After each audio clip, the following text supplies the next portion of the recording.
অযথা রাজপথে হুমকি দামকি দিয়ে যাবেন যে আপনারা একটা নির্বাচিত সরকার বাংলাদেশ জাতীয়তাবাদী দলকে আপনারা পতন করে দেবেন, এই সমস্ত কথাবার্তা শুনে পাগলেও হাসে।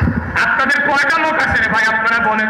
বিএনপি যদি আগামীকাল রাষ্ট্র পরিচালনার দায়িত্বে না থাকে দেশকে চালাবে জামাত, দেশ চালাবে এনসিপি, তাদের সেই সক্ষমতা রয়েছে? গত বৃহস্পতিবার একটা রাষ্ট্রীয় অনুষ্ঠানে যেখানে আপনারা দেখেছেন একটি অপ্রীতিকর এবং পরিকল্পিতভাবে একটি বিশৃঙ্খলার ঘটনা ঘটানো হয়েছিল এবং এই অনুষ্ঠানের হওয়ার আগের 2-3 দিন ধরে আমরা শুনতে পাচ্ছিলাম যে এই ধরনের একটি পরিস্থিতি ঘটানো হবে। সেখানে যে অজুহাতে এই ঘটনাটি ঘটনা হয়েছিল সেটি কোনো অজুহাতই নয়।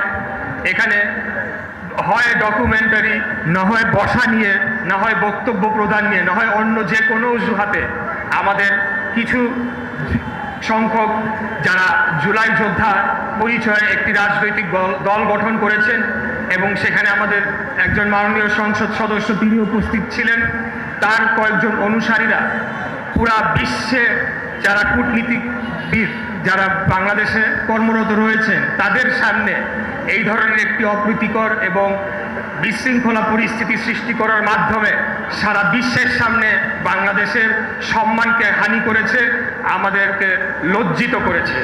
এটি কোনোভাবেই কাম্য নয়।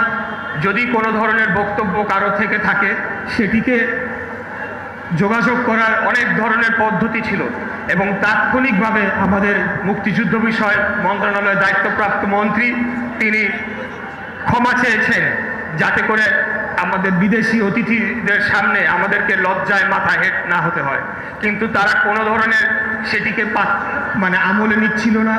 আমরা ভিডিও ফুটেজে দেখেছি যে আমাদের যে মাননীয় একজন সংসদ সদস্য এনসিপির সদস্য সচিব তার কয়েকজন অনুসারী তারা সেখানে দাঁড়িয়ে থেকে উত্তেজিত করার জন্য বিভিন্ন আহত জুলাই যোদ্ধা এবং উপরে অবস্থিত যারা আহত জুলাই যোদ্ধা রয়েছেন তাদেরকে উত্তেজিত করার চেষ্টা করছিলেন এবং হাত দিয়ে সবাইকে বিশৃঙ্খল পরিস্থিতি করার জন্য আহ্বান জানাচ্ছিলেন। এই ধরনের ন্যাক্কারজনক ঘটনার আমরা তীব্র নিন্দা জানাই। আমরা স্পষ্টভাবে বলতে চাই এই জুলাই গণ অভ্যুত্থান কারো একক পৈতৃক সম্পত্তি নয়। খুনি স্বৈরাচারী ফ্যাসিস্ট হাসিনা যেরকম মুক্তিযুদ্ধকে তার একক পৈতৃক সম্পত্তি বানিয়ে সেটিকে একটা ব্যবসায় রূপান্তর করে বাংলাদেশের অর্থ সম্পদ লুটপাট করেছিল, আমি আমার সহযোদ্ধাদের আহ্বান জানাবো আপনারা এই ধরনের কোনো কর্মকাণ্ড না করে, জুলাইকে বিক্রি না করে, জুলাই যে সার্বজনীন একটা আন্দোলন ছিল তাকে সেভাবেই রাখতে দেন এবং জুলাই এর সকল শহীদদের মর্যাদা রক্ষায়, বাংলাদেশের মর্যাদা রক্ষায় আপনারা একসাথে বাংলাদেশ বিনির্মাণে কাজ করে যান।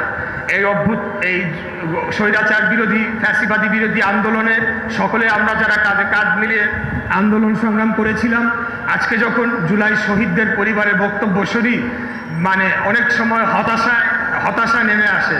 এই যে আমাদের মধ্যে একটা কৃতিত্ব নিয়ে যে লড়াই শুরু হয়েছে, তাহলে আপনার ফ্যাসিবাদ পতনের পর, খুনি হাসিনা পতনের পর যে একটা শান্তিপূর্ণ বাংলাদেশ গড়ার স্বপ্ন দেখেছিলাম সেটা কি আমাদের অপূর্ণ থেকে যাবে? আমরা কি আবারও একই ধরনের একটা প্রতিহিংসা এবং হিংসাত্মক রাজনীতির দিকে বাংলাদেশকে নিয়ে যাওয়ার জন্যই কি এই শহীদরা জীবন দিয়েছিলেন? মোটেই তা। তাই আমি সবাইকে আহ্বান জানাবো যে গণতান্ত্রিক বাংলাদেশে একাধিক রাজনৈতিক দল থাকবে, সকলেরই মতামত প্রদর্শন করার গণতান্ত্রিক অধিকার রয়েছে, সকলের অভিযোগ জানানোর, প্রতিবাদ জানানোর সভ্য উপায় আপনারা বেছে নেবেন, সভ্য পন্থায় আপনারা সেটিকে উপস্থাপন করবেন। কিন্তু আপনারা বিগত 1.5 বছর জুলাইয়ের উপর ভর করে যে ক্ষমতা ভোগ করছিলেন সেই ক্ষমতা এখন একটা জনগণের সরকারের কাছে রাষ্ট্র পরিচালনার দায়িত্ব চলে যাওয়ায়, আপনারা ক্ষমতাচ্যুত হয়ে যাওয়ায়, আপনাদের সুযোগ সুবিধা সেটি আপনাদের হাতছাড়া হয়ে যাওয়ায় এখন আপনারা বাংলাদেশকে যে নির্বাচিত সরকারকে আপনারা প্রতিনিয়ত হেয় প্রতিপন্ন করার জন্য পদক্ষেপ নেবেন এবং আপনারা অযথা রাজপথে হুমকি দামকি দিয়ে যাবেন যে আপনারা একটা নির্বাচিত সরকারকে বাংলাদেশ জাতীয়তাবাদী দলকে আপনারা পতন করে দেবেন, এই সমস্ত কথাবার্তা শুনে পাগলেও হাসে। আপনাদের কয়টা লোক আছে রে ভাই, আপনারা বলেন? বিএনপি যদি আগামীকাল রাষ্ট্র পরিচালনার দায়িত্বে না থাকে দেশকে চালাবে জামাত, দেশ চালাবে এনসিপি, তাদের সেই সক্ষমতা রয়েছে? এই ফ্যাসিবাদী স্বৈরাচারী পলাতক খুনি হাসিনার আওয়ামী বাহিনীকে প্রতিরোধ করা, তার বিরুদ্ধে লড়াই সংগ্রাম করার কতটুকু শক্তি আপনাদের রয়েছে আপনারা বলেন, আমাদেরকে দেখাই দিয়ে যান। কোনো শক্তি আপনাদের সেরকম নাই। আপনাদের মূল ফ্যাসিবাদ বিরোধী খুনি হাসিনার বিরুদ্ধে মূল শক্তি হচ্ছে বাংলাদেশ জাতীয়তাবাদী দল বিএনপি, এবং আগামী দিনে এই খুনি হাসিনার বিচার এবং তার শাস্তি নিশ্চিত করার জন্য যদি কোনো রাজনৈতিক দলের শক্তি সামর্থ্য থাকে, জনভিত্তি থাকে, জনগণের সমর্থন থাকে, সেটা একমাত্র আমাদের আজকের মাননীয় প্রধানমন্ত্রী দেশনায়ক জনাব তারেক রহমানের নেতৃত্বে বাংলাদেশ জাতীয়তাবাদী দল বিএনপি।